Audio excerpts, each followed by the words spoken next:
We are Steve and Jill. Together, we've been buying and reselling land since the 90s. Our data-centric approach leaves our buyers asking, how can you sell it so cheap? Here on the Land Academy Show, We answer that and more. Steve and Jill here. hi. Welcome to the Land Academy Show, entertaining land investment talk. I'm Steve and Jack Butala. And I'm Jill DeWitt, broadcasting from sunny Southern California. Today, Jill and I talk about commercial land. That's great, Steve. What about it? That sounds so boring. Today, boys and girls, we're talking about commercial land. Today, we're talking about the crayon color yellow. Oh my gosh. Today, we're going to talk about the verb. What's the verb? I don't know. Like, run. Attempt. The verb fail. As in, Johnny, you continue to fail. I don't think that's a verb. I think continue is the verb. Yeah, exactly. That's awesome. I think fail There is... fails a noun. I think it's the adverb. I'm not sure. Wow, I haven't been in school in a long time. That's Steve, really you good. continue to fail. Yep. At English. And this show. Commercial land? Oh, Before we yay. get into it, It sounds so boring, but you know what? It's our favorite. Really, commercial this is land good. is the single best way to hit a home run in your land business. And it's so, in the right counties, they really dramatically identify and subcategorize it out so that you have a real good, clean data set and a real logical, easy way to send everybody in an area, in an MSA, a metropolitan service area, metropolitan statistic area, an offer of, let's say, everybody who owns vacant land that is zoned for apartment buildings that are 60 units or more. Or car wash. Car wash, great example. Parking lot. Thank you. Before we get into it, let's take a question posted by one of our members on the landinvestors.com online community. It's free. Leonard asked, this says Leonard asked last week and we answered. So I'm going to read the question. Yes, the and first part of the answer. question is his question that he asked last week, Okay. and then a little bit of a celebrational update. Okay. Hey, land investors. I recently bought 30 lots from a tax sale from the commissioner of the state lands in Arkansas. I had the intention of selling each lot on eBay. I got a lot of bids on each auction and listed 5 properties in eBay in total. How do you find buyers for these cheaper properties? I have listed them on Facebook Marketplace and have had a lot of interest of potential buyers, which seem to be tire kickers. How do you sell these? Any advice is greatly appreciated. And then we have like a week later, Leonard put an update. Oh boy. It says, thank you for addressing my question on the show. I sold my first lot on Facebook the day the show aired. Got 30% of my investment back on one deal. Thanks for all the advice. So 30%, I guess, to buy all 30 lots, Yep. got back. So 10 of the 30 were paid for on the first deal. Thanks for the advice. Not too shabby. It's staggering, actually. That's a staggering statistic.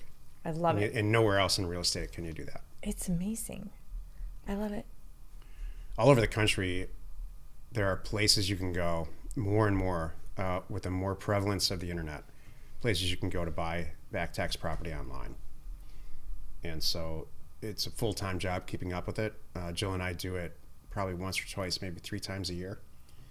And it's very, very profitable, and we buy them in pretty big tranches and then just resell them throughout the year. Mm-hmm. A lot of mobile home property. It's not, I would never just do that one thing. I use it only to complement our mail campaigns. But I think it's a good way to get your feet wet and a good way to make some buck on the side. It's very time consuming, I'll tell you that. You do it in the reverse. You know, our way is we send all these letters out. The people who actually are real sellers sign them or call us. They choose themselves as real sellers.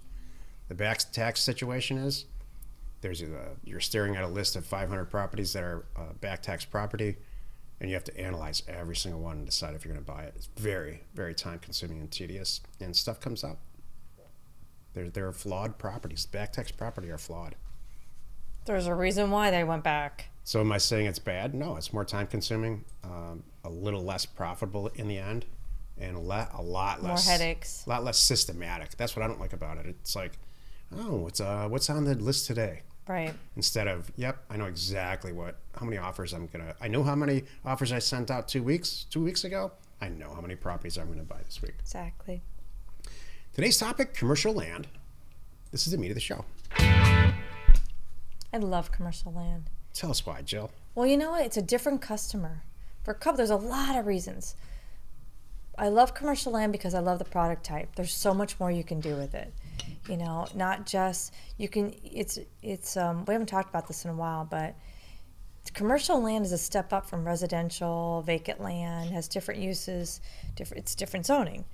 And to go from residential land to commercial is really hard.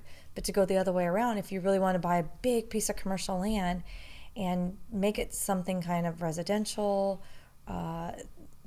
vacant property, that kind of a use, it's a lot easier to zone down.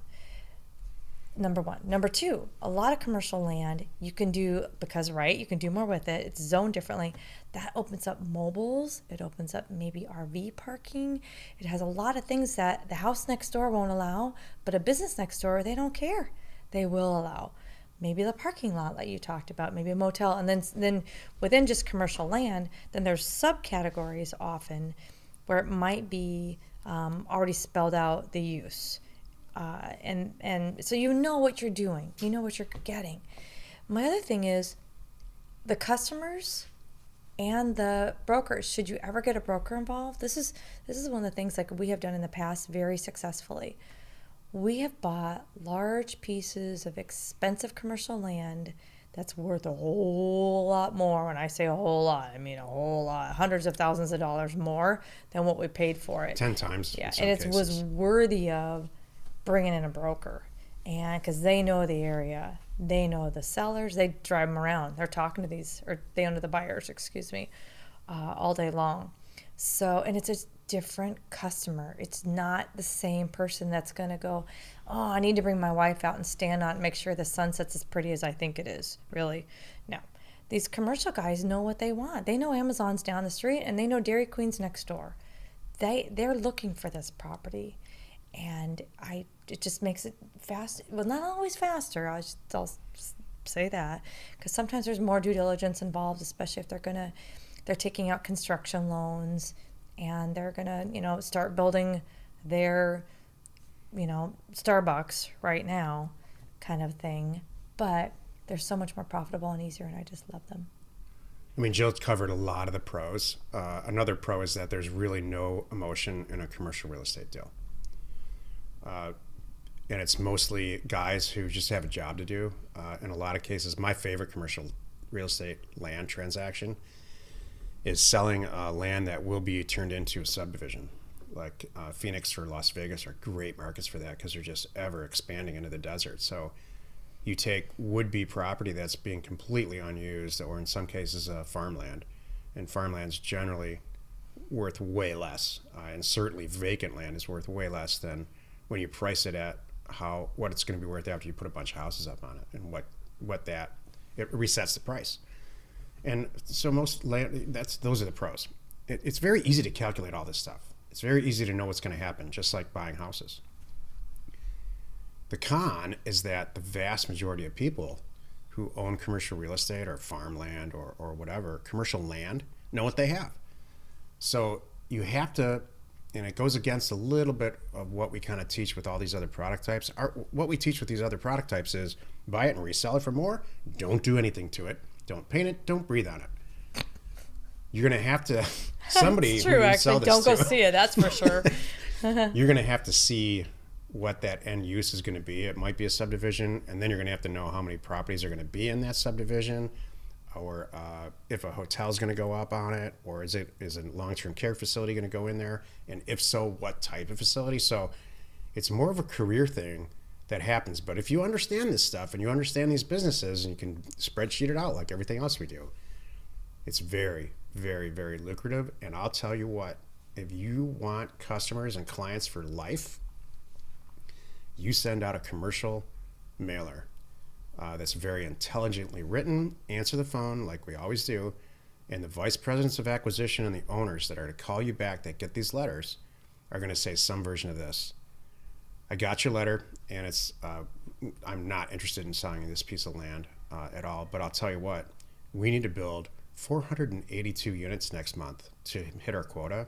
So I'm very, very interested in meeting with you or at least finding out. We'd like to hire you to help us buy property.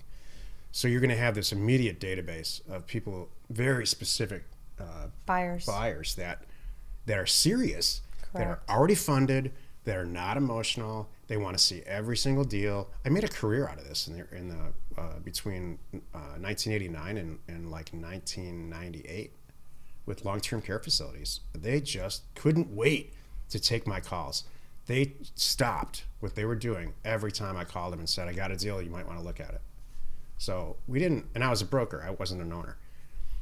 And I got out of that because I couldn't take it anymore. But it's a terrific way to really specialize. And then the biggest our biggest pro that, Jill, I don't think you mentioned it, was just how much money you make. Right. I mean, you're just dealing now with a lot more money. Right. And they have bigger budgets. And if you can present yourself it. and talk to a customer and talk to somebody who's intelligent on the other phone like Jill can, and I'd like to think I can, you just have customers for life. And it's not a big, huge, massive group. You know, it's not like dealing with a woman who's done that Jill described earlier. It's not like dealing with a person, or maybe it was yesterday, who's just wants to move. Right. So you're taking the consumer piece out of this and replacing it with business.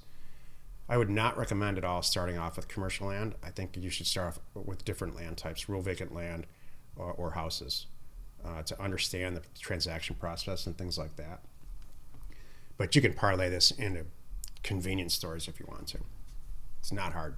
The data's all there. It all comes in the data sets that we have. Right.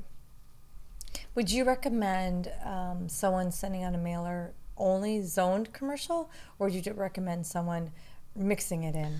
That's a great question. The direct answer is that this product type requires a lot more research up front on the quality of the data where you're sending the stuff out. Here's an example. I've never seen better quality data than Los Angeles County. And for whatever reason, I think it's because computers kind of started out here. Things got computerized earlier. The assessor in LA County and really in all of California, they have a much more heightened responsibility to collect taxes, assess property correctly, and on and on and on. So the result of that is the quality of the assessor data, and all the data that we have as our assessor base is really high quality. So they have subsections of zoning and stuff that make it really easy to, let's say, send everybody a letter who owns a piece of property that has been pre-zoned for long-term care or is conducive to very easily changing it to long-term care from, let's say, I just know this for a fact out here, from agriculture. Or it's an unincorporated area of LA County. It's not Los Angeles City or any of the beach communities. It's just there's pockets of these. So there's these little caveats that you can figure out and by talking to people and really have an unfair advantage against anybody. Love it. So, and then the final issue is that you need to expect to send out a lot of mail. Like for houses, what is it? Between 1,800 and 3,000, we buy a house and resell it successfully. For rural vacant land, it's way less than that, 300 or 400 units in some cases. With commercial property, it's a lot. You're going to send a lot out. I've done nationwide campaigns for long-term care. That's why you got to have cheap mail. That's right. And we do. But you will hit home run eventually. Yep. This, like everything, rolls into our other companies. So would I just sit down and say, all right, Jill, we're going to turn everything off. We're not going to send out any rural vacant land mailers. We're going to turn the phone off for the millions of letters that we've already sent out. We're never going to buy any houses again. We're only going to buy long-term care land. And I would expect you to knock me in the head with something. I get bored because it would take a while. It would be like, all right, it would. So the point to this and talking about this in the show is to add it to your already existing stuff. Exactly. And don't be afraid of it. Know what it is and know how wonderful it is. Yep. Happy you could join us today. Every Monday, Wednesday, and Friday, you can find us right here on the Land Academy Show. And every Tuesday and Thursday, we are right over on the House Academy Show. Tomorrow, the episode on the House Academy Show is called How to Structure Partnerships So Everybody Wins. You are not alone in your real estate ambition. Number one topic discussed. Really? Mm-hmm. Oh. Number one, customer service inquiry. I think a lot of it has to do with the stuff that we talk about in our Thursday calls. The structure partnership part? Yeah. Oh, because of deal funding. Because now we're funding deals. We'll talk about it. Yeah. That's cool. The Land Academy Show remains commercial free for you, our loyal listener, and the House Academy Show. Which one are we on right now? We are on the Land Academy Show. Thank you. Wherever you're watching and wherever you're listening, please subscribe and rate us there. We are Steve and Jill. Information And inspiration to buy undervalued property.